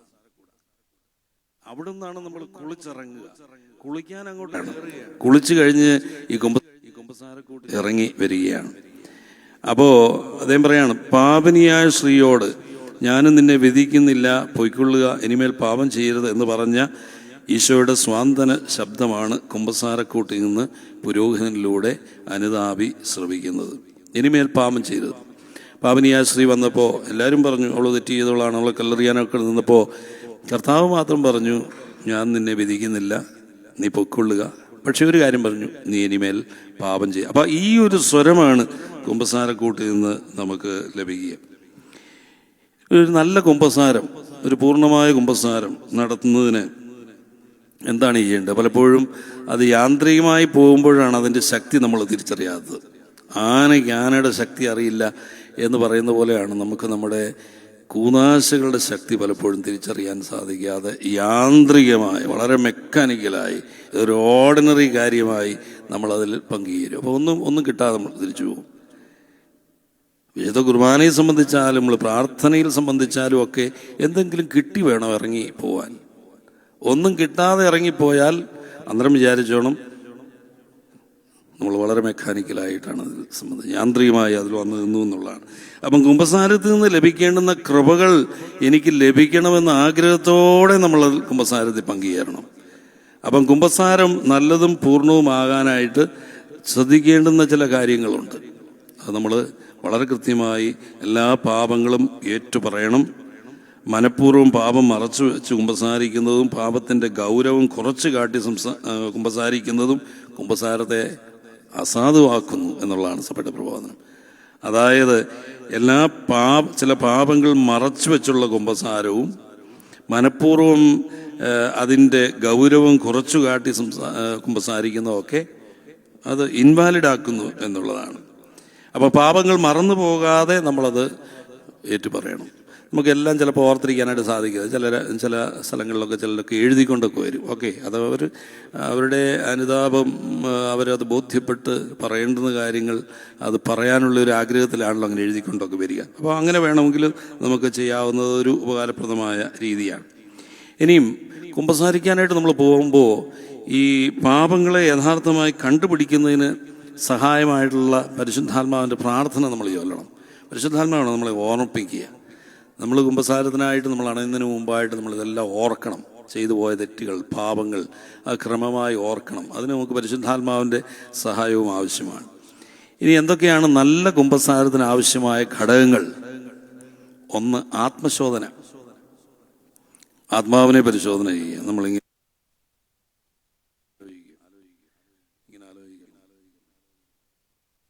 ആത്മശോധന. അപ്പോൾ അത് സൂക്ഷ്മതയോടെ ഒരു ജീവിത പരിശോധന നടത്തുന്നതാണ് ആത്മശോധന എന്ന് പറയുക. നമ്മളോട് തന്നെ നമ്മളെ പറ്റി തന്നെ ചിന്തിക്കുകയാണ്. എവിടേക്കാണ് നമ്മുടെ കുറവുകൾ, എന്തൊക്കെയാണ് നമുക്ക് പറ്റിയിട്ടുള്ള കാര്യങ്ങൾ. അത് ധാരാളം കാര്യങ്ങൾ, പ്രത്യേകിച്ച് 10 കൽപ്പനയുമായിട്ട് ബന്ധപ്പെട്ടിട്ടുള്ള കാര്യങ്ങളും ഒക്കെ വളരെ വിശദമായി നമുക്ക് നിങ്ങൾ നമ്മുടെ അതികുർബാന സ്വീകരണ സമയത്തൊക്കെ അതികുമ്പസാരത്തിൻ്റെ സമയത്തൊക്കെ ഇതൊക്കെ പഠിച്ചിട്ടുള്ളതാണ്. അപ്പോൾ ആത്മശോധന നടത്തുക എന്ന് പറയുന്നത് വളരെ പ്രധാനപ്പെട്ട. ഞാൻ നേരത്തെ 4 തലങ്ങളെപ്പറ്റി പറഞ്ഞു. പാപം ചെയ്യുന്നതിലൂടെ വികൃതമാകുന്ന ബന്ധങ്ങൾ, അതിൻ്റെ 4 തലങ്ങളെപ്പറ്റി പറഞ്ഞു. അതെല്ലാം നമ്മൾ ആത്മശോധനയ്ക്ക് വിഷയമാക്കേണ്ടതാണ്. രണ്ടാമത്തേത് പശ്ചാത്താപം. ഒന്നാമത്തെ ആത്മശോധന നടത്തണം. രണ്ടാമത് ആത്മശോധന നടത്തി നമ്മൾ പാപങ്ങൾ കണ്ടുപിടിക്കുമ്പോൾ അതേപ്പറ്റി പശ്ചാത്തപിക്കണം. അപ്പം പശ്ചാത്താപം. അപ്പം പാപത്തെക്കുറിച്ചുള്ള ഹൃദയപൂർവമായ ദുഃഖം പാപമോചനത്തിന് വളരെ അത്യന്താപേക്ഷിതമാണ്. മൂന്നാമത്, മേലിൽ പാപം ചെയ്യയില്ല എന്നുള്ള തീർച്ച, അത് നമുക്ക് ആവശ്യമാണ്. നമ്മളിങ്ങനെ വീണ്ടും പറയാം എന്നുള്ളതല്ല. പിന്നെ മാനുഷികമായി സംഭവിക്കുന്നതൊക്കെ ഓക്കെ വീണ്ടും നമുക്ക് പറയാനായിട്ട് വീണ്ടും ഒരു തുടർ പ്രക്രിയയാണ് നമ്മുടെ കുമ്പസാരക്കൂട് എന്ന് പറയുന്നത്. കുമ്പസാരം ജീവിതത്തിൽ ഒരിക്കൽ മാത്രം സ്വീകരിക്കുന്നതല്ല. അതേസമയം മാമോദിസയാണെങ്കിലും പൗരോഹിത്യമൊക്കെ ആണെങ്കിലും ഒരിക്കൽ, ശരീരലേപനമൊക്കെ ഒരിക്കൽ മാത്രം സ്വീകരിക്കും. പക്ഷേ കുമ്പസാരം നമുക്ക് എപ്പോഴും കുമ്പസാരക്കൂട്ടിലേക്ക് പോകാനായിട്ടുള്ള സാധ്യതയുണ്ട്. അപ്പം മേൽ പാപം ചെയ്യില്ലെന്ന് തീർച്ചയാക്കണം. മറ്റൊന്ന്, പട്ടക്കാരൻ്റെ വൈദികൻ്റെ മുമ്പാകെയുള്ള ഏറ്റുപറച്ചിൽ. അത് നമുക്ക് ഏറ്റുപറയാനായിട്ട് നമ്മളിങ്ങനെ ഓർത്ത് വെച്ചിരിക്കുന്ന പാപങ്ങൾ, തെറ്റിപ്പോയിട്ടുള്ള, കുറവ് വന്നിട്ടുള്ള കാര്യങ്ങളൊക്കെ നമ്മൾ അത് പുരോഹിതൻ്റെ അടുത്ത് ഏറ്റുപറയുക എന്നുള്ളതാണ്. പിന്നീട് മൗദ്യൂനസ് നമ്മൾ ചൊല്ലുന്നു, മനസ്സാപ്രകരണം ചൊല്ലുന്നു. അതുപോലെ തന്നെ പട്ടക്കാരൻ വൈദികൻ കൽപ്പിക്കുന്ന പ്രായശ്ചിത്തം വിശ്വസ്തയോടെ നിറവേറ്റുന്നു. നമുക്കറിയാം, പ്രായശ്ചിത്തം നിറവേറ്റുക എന്ന് പറയുന്നത് വളരെ പ്രധാനപ്പെട്ടാണ്. നമ്മളൊരു കാര്യം ചെന്ന് പറഞ്ഞു, ഏറ്റുപറഞ്ഞു, നമുക്കതേപ്പറ്റി അനുതാപം ഉണ്ടായി, പക്ഷെ അതിനൊരു എന്താണ് പറയുക, റിപ്പയർ ചെയ്യാനായിട്ടുള്ള നമ്മളെന്തെങ്കിലും ചെയ്യണം. അതിനുള്ളതാണ് പ്രായശ്ചിത്തം എന്ന് പറയുക. അപ്പം പ്രായശ്ചിത്തം വിശ്വസ്തയോടെ നിറവേറ്റാനായിട്ട് ഉള്ളൊരു കൃത്യത നമുക്കുണ്ടാകണം. അവസാനം കുമ്പസാരത്തിന് ശേഷം ദൈവത്തിന് ഹൃദയപൂർവ്വം നന്ദി പറയുക എന്നുള്ളതാണ്. അപ്പോൾ നല്ലൊരു കുമ്പസാരമൊക്കെ നടത്തി കഴിഞ്ഞപ്പോൾ നമുക്ക് ദൈവത്തിന് നന്ദി പറയാനായിട്ടൂടെ സാധിക്കും. ഇനി എന്താണ് നല്ല കുമ്പസാരത്തിൻ്റെ ഫലങ്ങൾ എന്നുകൂടി പറഞ്ഞ് ഞാൻ അവസാനിപ്പിക്കാം. നല്ല കുമ്പസാരത്തിലൂടെ നമുക്ക് ലഭിക്കുന്ന ഫലങ്ങൾ, ഒന്ന്, ചെയ്തു പോയ പാപങ്ങൾ ക്ഷമിക്കപ്പെടുന്നു. നമ്മൾ ആ ചെയ്തു പോയ പാപങ്ങളെ ഓർക്കുന്നു, അതേപ്പറ്റി നമ്മൾ മനസ്തപിക്കുന്നു, അത് എന്ന് വൈദികൻ്റെ അടുത്ത് പറയുന്നു, വൈദികൻ പാപമോചനം നൽകുന്നു, അതിലൂടെ നമ്മുടെ പാപങ്ങൾ ക്ഷമിക്കപ്പെടുന്നു. 2, പാപത്താൽ മലിനമാക്കപ്പെട്ട ആത്മാവിന് പാപവിമുക്തിയും നിലനിൽക്കുന്ന സമാധാനം ലഭിക്കും. ചിലപ്പോൾ നമുക്കറിയാം, ചില നല്ല കുമ്പസാരമൊക്കെ നടത്തി നമ്മൾ ഇറങ്ങി വരുമ്പോഴത്തേക്ക് നമുക്കൊരു വലിയ സമാധാനം ലഭിക്കും. മറ്റൊരു മനസാക്ഷിക്കുത്താണ്, ഒരു വലിയ പ്രയാസമാണ്. നമുക്ക് തന്നെ ചിലപ്പോൾ ഒരു ഡിപ്രഷൻ, നിരാശയൊക്കെ അനുഭവപ്പെടും. അത് നമ്മൾ കുമ്പസാരമൊക്കെ നടത്തി കഴിയുമ്പോൾ നമുക്കൊരു വലിയ ആത്മസംതൃപ്തി, ഒരു സന്തോഷം നമുക്ക് ലഭിക്കും. 3, ദൈവത്തോടും സഭാഗാത്രത്തോടും സഹോദരങ്ങളോടും തന്നോട് തന്നെയും പ്രപഞ്ചത്തോടും രമ്യതയിലാകുന്നു. ഇതെല്ലാം അകലങ്ങൾ സംഭവിച്ച മേഖലകളാണ്. കുമ്പസാരത്തിലൂടെ ഇതെല്ലാം വീണ്ടും അടുപ്പത്തിലാകുന്നു, രമ്യതയിലാകുന്നു. അതുകൊണ്ട് കുമ്പസാരത്തെ നമ്മൾ വിളിക്കുന്നത് അനുരഞ്ജന കൂദാശ എന്നാണ്, സാക്രമെന്റ് ഓഫ് റെക്കൺസിലിയേഷൻ. ആ റെക്കൺസിലിയേഷനാണ് ശരിക്കും നടക്കുക. ഇങ്ങനെ അനുരഞ്ജനത്തിലാവുന്നു. എവിടെ നിന്നെല്ലാം നമ്മൾ വിട്ടുപോയോ അകന്നുപോയോ ആ ഘടകങ്ങളുമായി നമ്മൾ അനുരഞ്ജനപ്പെടുന്നു എന്നുള്ളതാണ്. 5, ഇനിമേൽ പാപം ചെയ്യാതിരിക്കാനുള്ള കൃപ ലഭിക്കുന്നു. പാപത്തിലേക്കുള്ള അഭിനിവേശവും തിന്മയിലേക്കുള്ള പ്രവണതയും ഇല്ലാതാക്കുന്നു. ദൈവസ്നേഹത്തിലും പരസ്നേഹത്തിലും വളരുന്നു. വിശുദ്ധിയിൽ വളരാൻ നമുക്ക് കൃപ ലഭിക്കുന്നു. പാപത്തിലേക്ക് വഴുതി വീഴാതിരിക്കാനുള്ള അലൗകിക കൃപകൾ നമുക്ക് ലഭിക്കുന്നു. സ്നേഹത്തിലും വ്യക്തിബന്ധത്തിലും വളരാൻ കൃപ ലഭിക്കുന്നു. പാപം മൂലം അസാധ്യമായിരുന്നതും എന്നാൽ നിത്യസമ്മാനത്തിന് ഉതകുന്നതുമായ അതിശ്രേഷ്ഠമായ പ്രവൃത്തികൾ ചെയ്യുവാൻ ആത്മാവിനെ ശക്തമാക്കുന്ന നൽവരങ്ങൾ നമുക്ക് ലഭിക്കുന്നു. നമുക്കറിയാം, ഈ കൂദാശയിലൂടെ എല്ലാം നമുക്ക് ലഭിക്കുന്ന കൃപയാണ്, ഗ്രേസ്. എല്ലാ കൂദാശയിലൂടെ ഇപ്പം മാമോദിസ എന്ന കൂദാശ നമ്മൾ സ്വീകരിക്കുമ്പോൾ ആ കൃപ എന്തിനു വേണ്ടിയാണ്? ആ കൃപ എന്ന് പറയുന്നത് ഔദ്യോഗികമായ ഒരു ക്രിസ്തീയ ജീവിതം, അതിൻ്റെ ആ പ്രസക്തി തന്നെ ജീവിക്കാൻ നമുക്ക് ലഭിക്കുകയാണ്. അത് ശരീരവനമാണെങ്കിൽ, കുമ്പസാരമാണെങ്കിൽ കുമ്പസാരത്തിലൂടെ നമുക്ക് ഈ കൃപ ലഭിക്കുന്ന എന്താണ്? വീണ്ടും വിശുദ്ധിയുടെ ജീവിതത്തിലേക്ക് വളരാൻ നമ്മളെ ആ കൃപ സഹായിക്കും. എല്ലാ കുദാശകൾക്കും അത് കൃപ ലഭിക്കുന്നുണ്ട്. അപ്പോൾ അതിശ്രേഷ്ഠമായ പ്രവൃത്തികൾ ചെയ്യുവാൻ ആത്മാവിനെ ശക്തമാക്കുന്ന കൃപ നമുക്ക് ലഭിക്കുന്നു. ദൈവത്തിന് പ്രീതികരവും സ്വീകാര്യവുമായ ജീവിതം നയിക്കുവാൻ നമുക്ക് ശക്തി ലഭിക്കുന്നു. ഇനിമേൽ നമ്മൾ മുമ്പത്തെ പോലല്ല, ഇനി നമ്മൾ ഒരു പുതുക്കപ്പെട്ട വ്യക്തിയാണ്. അപ്പം ദൈവത്തിന് പ്രീതികരമായ സ്വീകാര്യമായ ജീവിതം നയിക്കാൻ നമുക്ക് ശക്തി ലഭിക്കുന്നു എന്ന് മാത്രമല്ല, നമുക്കൊരു ആത്മവിശ്വാസവും നമുക്ക് ലഭിക്കുന്നു. എല്ലാവർക്കും അനുഗ്രഹകരമാകും വിധം വിശുദ്ധി ജീവിക്കാനുള്ള കൃപാവരം ലഭിക്കുന്നു. അപ്പോൾ ഈ പാപം ചെയ്ത് ആ പാപകരമായ ജീവിതത്തിലൂടെ മുമ്പോട്ട് പോകുന്ന ഒരു വ്യക്തിയെ സംബന്ധിച്ചിടത്തോളം അനുദപിച്ച് കുമ്പസാരത്തിലൂടെ കുമ്പസാരത്തിലൂടെ ലഭിക്കുന്ന കൃപ, ആ വരപ്രസാദം ലഭിച്ച് കൂടുതൽ വിശുദ്ധമായി ജീവിക്കാനും അവൻ ഏതെല്ലാം മേഖലകളിൽ നിന്ന് അകന്നുപോയോ ആ മേഖലകളിലേക്ക് കൂടുതൽ അടുത്തു വരുവാനും ഇടയാക്കുന്നു എന്നുള്ളതാണ്. അപ്പോൾ അതുകൊണ്ടാണ് ഞാൻ പറഞ്ഞത്, ഈ ഒരു ദൈവ മനുഷ്യ സംസർഗം it's an encounter with God, divine human encounter. അതൊരു കണ്ടുമുട്ടലാണ്. കുമ്പസാരക്കൂട്ടിൽ ദൈവവും മനുഷ്യനും തമ്മിൽ കണ്ടുമുട്ടുന്നു എന്നുള്ളതാണ്. ദൈവവും കുമ്പസാരിക്കുന്ന വ്യക്തിയും തമ്മിൽ കണ്ടുമുട്ടുന്നു എന്നുള്ളതാണ്. ആ ദൈവത്തിൻ്റെ കൃപയാണ് അവൻ സ്വീകരിക്കുക, ആ ദൈവത്തെയാണ് അവൻ കണ്ടുമുട്ടുക, ആ ദൈവിക വിശുദ്ധിയിലാണ് ഇനി അവൻ ജീവിക്കാനായിട്ട്. ആ ഒരു കണ്ടുമുട്ടലാണ്. ഈ കണ്ടുമുട്ടലിലാണ് നമ്മളൊരു പുതുക്കപ്പെട്ട വ്യക്തിയായി മാറുക. അതുകൊണ്ട് പ്രിയമുള്ളവരെ, ഞാൻ ഈ ആമുഖമായി ഏതാനും ചില കാര്യങ്ങൾ നിങ്ങൾ അറിഞ്ഞിരിക്കേണ്ട അത്യന്താപേക്ഷിതമായ കാര്യങ്ങൾ ചിന്തിച്ചു എന്നേ ഉള്ളൂ. നമുക്ക് തീർച്ചയായിട്ടും ഈ കൂദാശകൾ എല്ലാം സ്വീകരിക്കുമ്പോൾ അതിൽ നിന്ന് നമുക്കൊരു കൃപ ലഭിക്കണമല്ലോ. ഇപ്പം നമുക്ക് ഇതെവിടെയാണ് പറയാൻ സാധിക്കുക? ഞാനെപ്പോഴും വിചാരിക്കാറുണ്ട്, നമ്മുടെ വേദനകളും രോഗങ്ങളും ബുദ്ധിമുട്ടുകളും പ്രയാസങ്ങളും ഒക്കെ പറയാൻ നമുക്കിടയാകുന്ന ഒരിടം അത് വളരെ പ്രധാനപ്പെട്ടതല്ലേ? വിശുദ്ധ കുർബാനയിൽ നമ്മൾ സംബന്ധിക്കുമ്പോഴല്ലേ നമ്മുടെ വേദനകളും ദുഃഖങ്ങളും ആകുലതകളും ആഗ്രഹങ്ങളും നിയോഗങ്ങളും ഒക്കെ നമുക്ക് ഇതെവിടെ ചെന്ന് വേറെ പറയും? നമുക്ക് വേറെ പറയാൻ എവിടെയാ വേദിയുള്ളത്? അപ്പോൾ അവിടെ പറയാൻ നമുക്ക് സാധിക്കുക എന്നുള്ളതാണ്. കുമ്പസാരം എന്ന് പറയുന്നത് നമുക്ക് അങ്ങനെ നമ്മുടെ തെറ്റുകൾ പാപങ്ങൾ നമ്മൾക്ക് പശ്ചാത്താപം വന്നാൽ നമുക്ക് പറയാനൊരിടം അത് വളരെ ആവശ്യമാണ്. മനുഷ്യനത് ആവശ്യമാണ്. മനുഷ്യനൊരു മീഡിയം ആവശ്യമാണ്. ഞാൻ വീട്ടിലിരുന്നോളാം, ഞാൻ കർത്താവിനോട് നേരിട്ട് പറഞ്ഞോളാം എന്ന് പറഞ്ഞാൽ അത് ചെയ്യത്തുമില്ല.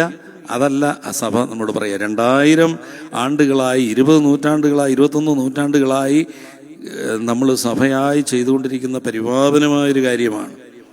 ഇന്നും അത് തുടർന്നുകൊണ്ടിരിക്കുന്നത് എന്തുകൊണ്ടാണ്? അത് പ്രസക്തമായത് കൊണ്ടാണ്. അല്ലേ എന്നേ ഇതൊക്കെ പോയേനെ. അപ്പോൾ ഇതിനൊക്കെ ഒരു പ്രസക്തി ഉണ്ടെന്ന് പഠിപ്പിച്ചതാരാണ്? നമ്മുടെ പൂർവികന്മാരാണ്. അവർ കാണിച്ചു തന്നതാണ്. നമ്മുടെയൊക്കെ അപ്പന്മാരും അമ്മമാരും ഒക്കെ കുമ്പസാരത്തിന് അണയുന്നതും ആ കുമ്പസാരത്തിൽ പോയി സംബന്ധിച്ച് കൃപ സ്വീകരിച്ച് തിരിച്ചു വരുന്നതൊക്കെ നമ്മൾ കണ്ടിട്ടുണ്ട്. ഇത് നൂറ്റാണ്ടുകളായി കൈമാറ്റം ചെയ്യപ്പെട്ട ഒരു കാര്യമാണ്. നൂറ്റാണ്ടുകളായി ഇത് പ്രസക്തമാണ് എന്ന് നമുക്ക് ബോധ്യപ്പെട്ട കാര്യമാണ്. അപ്പോൾ അതുകൊണ്ട് എല്ലാ കൂദാശകളിലും നമ്മൾ സംബന്ധിക്കുമ്പോൾ അത് യോഗ്യതയോടെ അതിൽ പങ്കുചേരാൻ നമുക്ക് ഒരാഗ്രഹം ഉണ്ടാകുക എന്ന് പറയുന്നത് വളരെ പ്രധാനപ്പെട്ട ഒരാഗ്രഹം. കുമ്പസാരക്കൂട്ടിലേക്ക് ഞാൻ പോകുമ്പോൾ കുമ്പസാരിക്കാനാണ് ഞാൻ പോകുന്നത്. അവിടെ വെറുതെ 2-3 മിനിറ്റ് വെറുതെ പോയിരിക്കാനല്ല. ഞാൻ കുമ്പസാരക്കൂട്ടിലേക്ക് എൻ്റെ തെറ്റുകളും എൻ്റെ പാപങ്ങളും ഒക്കെ ഓർത്ത് അനുതപിച്ച് പശ്ചാത്തപിച്ച് അവിടെ നിന്ന് അത് ദൈവത്തിൻ്റെ സഭയുടെ പ്രതിനിധിയായ പുരോഹിതൻ്റെ അടുത്ത് പോയി പറഞ്ഞ് പാപമോചനം സ്വീകരിച്ച് കൃപ സ്വീകരിച്ച് ഞാനൊരു പുതുക്കപ്പെട്ട വ്യക്തിയായി ജീവിക്കാൻ ആഗ്രഹിക്കുന്നു എന്നതിൻ്റെ അടയാളമാണ് കുമ്പസാരത്തിന് അണയാനുള്ള നമ്മുടെ ഏറ്റവും വലിയ താല്പര്യം എന്ന് പറയുക. ഒരാഗ്രഹത്തിൻ്റെ റൊട്ടീൻ. ഇപ്പം നമ്മൾ ഇവിടെ നിന്ന് കുമ്പസാരം വെച്ച് നമ്മൾ വെച്ചല്ലോ എന്നാൽ പോയ അല്ല, ഇതൊരാഗ്രഹത്തിൻ്റെ ഒരു ഒരു ഇഷ്ടത്തിൻ്റെ കാര്യമായിട്ട് നമുക്ക് മാറണം. അത് ഇതെന്നല്ല, ഏത് കൂദാശയാണെങ്കിലും ഏത് കൂദാശയിലും സംഭവിക്കുന്ന ഇതാണ്. ആ കൂദാശയിലൂടെ കൂദാശയ്ക്കണയുന്ന വ്യക്തി പുതുക്കപ്പെട്ടവനായി, കൂടുതൽ വിശുദ്ധീകരിക്കപ്പെട്ടവനായി, ശക്തീകരിക്കപ്പെട്ടവനായി, കൂടുതൽ കൃപയുള്ളവനായി പുറത്തു വരുന്നു എന്നുള്ളതാണ്. കയറുന്നത് പോലെയല്ല ഇറങ്ങി വരുന്നത്, കുറെ കൂടി ശക്തീകരിക്കപ്പെട്ടവനായി, ശുദ്ധീകരിക്കപ്പെട്ടവനായി, കൃപ സ്വീകരിച്ച് വരുന്ന, കുറെ ആനന്ദത്തോടെ അതിൽ പങ്കുചേരുന്ന, ആനന്ദം ശക്തി സ്വീകരിച്ചിറങ്ങിപ്പോകുന്ന ഒരു വേദിയാണ് നമ്മുടെ വിശുദ്ധ കുർബാനയും കൂദാശകളും പെരുന്നാളുകളും യാമപ്രാർത്ഥനകളും എല്ലാം. അതുകൊണ്ടാണ് നമ്മൾ വിശുദ്ധ കുർബാനയുടെ ഏറ്റവും അവസാനം എന്താ പറയുക? ഏറ്റവും അവസാനം എന്താണ് വിശുദ്ധ കുർബാനയുടെ ഏറ്റവും അവസാനം അച്ഛൻ പറയുക? ഇന്നാള് ഞാൻ ഒരിടത്ത് ഇങ്ങനെയൊന്ന് ചോദിച്ചും പറഞ്ഞു, പിരിവിനെ പറ്റിയാച്ചാ പൈസ. കാരണം ഏറ്റവും അവസാനം അച്ഛൻ പള്ളിയിൽ നിന്ന് ഇറക്കി വിടുന്ന പിരിവിനെ പറ്റിയൊക്കെ പറയാം. വിശുദ്ധ കുർബാനയുടെ ഏറ്റവും അവസാനം എന്താണ് പറയുക? ബലഹീനും പാപിയുമായ ദാസൻ നിങ്ങൾ പ്രാർത്ഥനയുള്ള കരുണയും കൃപയും പ്രാപിക്കുമാറാകട്ടെ. നിങ്ങൾ സന്തോഷിച്ച് ആനന്ദിച്ച് സമാധാനത്തോടെ പോകുമെന്നാണ് പറയുക. ഈ 2-2.5 മണിക്കൂറല്ലേ 2 മണിക്കൂർ പള്ളിയിൽ നിന്നിട്ട് വിശുദ്ധ കുർബാനയെ സംബന്ധിച്ചിട്ട് സന്തോഷത്തോടെ ആനന്ദത്തോടെ സമാധാനത്തോടെ പോകാൻ സാധിക്കുന്നില്ലെങ്കിൽ പിന്നെ എന്താ ഈ 2 മണിക്കൂറൂടെ ചെയ്തത്? എന്തെടുക്കുകയായിരുന്നു? അതുകൊണ്ടാണ് പറയുക, ആ കൂദാശയുടെ അല്ല, എല്ലാ കൂദാശയുടെ അവസാനം ഇത് പറയേണ്ടത് തന്നെയാണ്. നിങ്ങൾ സന്തോഷിച്ച് ആനന്ദിച്ച് കൂട്ടിലും അച്ഛനത് തന്നെയാണ് പറയുക. സന്തോഷിച്ച് ആനന്ദിച്ച് സമാധാനത്തോടെ പോകാനാണ് പറയുക. അത് നമുക്ക് സാധിക്കണം. ഏത് തിരുക്കർമ്മമാണെങ്കിലും ഏതൊരു ആരാധനാപരമായ കാര്യങ്ങളാണെങ്കിലും അതിൽ നിന്ന് നമ്മൾ ഇറങ്ങിപ്പോകുന്നത് സന്തോഷിച്ച് ആനന്ദിച്ച് സമാധാനത്തോടെ പോകാൻ സാധിക്കണം. നമ്മളങ്ങോട്ട് ഇറങ്ങുമ്പോഴാണ് പിന്നെയും നമുക്ക് പിന്നെയും നമ്മളിങ്ങനെ ആപ്പാടെ ആകുലതയോടെ പോകും. അങ്ങനല്ല. ഇവിടെ നമുക്ക് കൂടുതൽ സന്തോഷവും ആനന്ദവും ശക്തിയും തരാനായിരുന്നു ഈ വിശുദ്ധ കുർബാന. ഇവിടെ നമുക്ക് കൂടുതൽ സന്തോഷവും ആനന്ദവും ശക്തിയും തരാനായിരുന്നു കുമ്പസാരം. ഇവിടെ നമുക്ക് കൂടുതൽ സന്തോഷവും ആനന്ദവും ശക്തിയും തരാനായിരുന്നു നമ്മുടെ യാമപ്രാർത്ഥനകൾ. ഇതെല്ലാം കൂടുതൽ ശക്തിയോടുകൂടി വന്ന പോലെ അല്ല. ലൂട്ടനിലെ പള്ളിയിൽ നിന്ന് ആളുകൾ അവരുടെ വീട്ടിലേക്ക് പോകുമ്പോൾ സന്തോഷിച്ച് ആനന്ദിച്ച് സമാധാനത്തോടെ പോകാൻ. അത് കുമ്പസാരമാണെങ്കിലും വിശുദ്ധ കുർബാനയാണെങ്കിലും പെരുന്നാളുകളാണെങ്കിലും നോമ്പാണെങ്കിലും എല്ലാം അത് തന്നെയാണ്. ആത്യന്തികമായി എന്താണ്? നമ്മൾ കൂടുതൽ സന്തോഷവും സമാധാനവും ശക്തിയും തിരികെ പോകണം. അതാണ് ആരാധനയുടെ ലക്ഷ്യം എന്ന് പറയുക. ആരാധനയുടെ ലക്ഷ്യത്തെപ്പറ്റി പറയാറുണ്ട് 3 പ്രധാനപ്പെട്ട ലക്ഷ്യങ്ങളെപ്പറ്റി. ഒന്ന്, glorification of God and sanctification of man and reception of grace. ഞാൻ ഇപ്രാവശ്യം ഇട്ടിരിക്കുന്ന യൂട്യൂബിൽ നിങ്ങൾ നോക്കിയാൽ ആ എപ്പിസോഡിൽ ആ കാര്യങ്ങളെപ്പറ്റി പറയുന്നുണ്ട്. അപ്പോൾ ഇതാണ് സംഭവിക്കേണ്ടത്. എന്തെങ്കിലും സംഭവിക്കുന്നതിൻ്റെ പേരാണ് ആരാധന, പ്രാർത്ഥന, കുമ്പസാരം, വിശുദ്ധ കുർബാന. ഒന്നും സംഭവിക്കാതിരിക്കുന്നതല്ല ആരാധന അല്ല പ്രാർത്ഥന. എന്തെങ്കിലും സംഭവിക്കണമെന്നുള്ള ആഗ്രഹത്തോടു കൂടി തന്നെ നമ്മളത് സംബന്ധിക്കണം. വിശുദ്ധ കുർബാന അനുഭവിച്ചാലും വിശുദ്ധ കുമ്പസാരം കഴിഞ്ഞു പോകുമ്പോൾ എന്നിൽ എന്തെങ്കിലും മാറ്റം വരണം എന്നുള്ള ആഗ്രഹത്തോടു കൂടി ആ തീക്ഷ്ണതയോടുകൂടി നമ്മൾ സംബന്ധിക്കുമ്പോൾ നമുക്ക് കൂടുതൽ അനുഗ്രഹം കിട്ടും, നമ്മൾ കൂടുതൽ ശക്തീകരിക്കപ്പെടും, കൂടുതൽ ആനന്ദത്തോടും സമാധാനത്തോടും കൂടെ നമുക്ക് പോകാനായിട്ട് സാധിക്കും. അപ്പോൾ അങ്ങനെ ഈ കുമ്പസാരം നിങ്ങൾക്ക് കൂടുതൽ അനുഗ്രഹകരമാകട്ടെ. കുമ്പസാരിക്കാനുള്ള സൗകര്യം അവിടെ ക്രമീകരിച്ചിട്ടുണ്ട്. കുർബാനയുടെ സമയത്തും അതിനുള്ള സൗകര്യമുണ്ട്. അത് നോമ്പ് കാലത്ത് പ്രത്യേകിച്ചും കർത്താവിൻ്റെ ജന്മപ്പെരുന്നാളിന് വേണ്ടി നമ്മൾ ഒരുങ്ങുമ്പോൾ നമ്മുടെ ഒരു ആത്മീയ ഒരുക്കമായിട്ട് ആ കുമ്പസാരത്തെ നമുക്ക് കാണാനായിട്ട് നമുക്ക് പ്രത്യേകമായിട്ട് പരിശ്രമിക്കാം. അപ്പം നമുക്ക് ഇതിലൊക്കെ കുറേ കൂടി എന്താണ് പറയുക, ഇതിനോടൊക്കെ ഒരു റെവറൻസ്, ഇതിനോടൊക്കെ കൂടി ഒരു സീക്രട്നെസ് നമുക്ക് ഫീൽ ചെയ്യണം. ഇത് എന്നെ തന്നെ ആത്മീയമായി ഒരുക്കാനുള്ളൊരു വേദിയാണെന്നുള്ള ഒരാഗ്രഹത്തോടു കൂടി അതിൽ സംബന്ധിക്കാനായിട്ട് സാധിക്കട്ടെ. നിങ്ങൾക്ക് എല്ലാ ദൈവാനുഗ്രഹങ്ങളും നേർന്ന് നമുക്ക് വിശുദ്ധ കുർബാനയിലേക്ക് പ്രവേശിക്കാം.